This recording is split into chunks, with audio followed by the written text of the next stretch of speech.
சிறப்பான தரமான சம்பவம் இனிமே தான் பார்க்க போகிறேன். பட்டாசுலாம் வெடிச்சுட்டு காலம்பரை காண்டாரா படத்துக்கு போனோம்.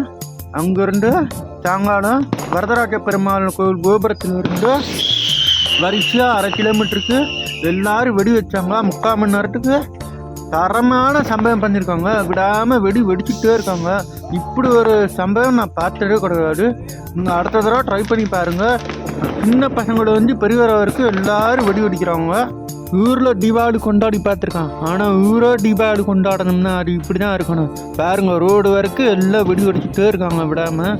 வரதராஜ பெருமாள் உற்சவம் முடிஞ்சு அங்கே வீட்டில் வெடிச்சு அப்புறம் மெயின் ரோட்டில் இந்த ஒரே கோயிலில் 2 சிவன் இருக்காரு. காமாட்சி அம்மன் கோயில் போனோம். காமாட்சி அம்மன் கோயிலில் தெப்பக்குளம் இருக்கும். தெப்பக்குளத்தில் அமைதி காத்தான். திரும்ப வீட்டுக்கு வெடிச்சா ராத்திரி வரைக்கும் விடாமல் வெடிச்சுட்டே இருக்காங்க. இப்படி ஒரு கொண்டாட்டம் நான் இது வரைக்கும் பார்த்ததே இல்லை. தீபாவளி வாழ்த்துக்கள்.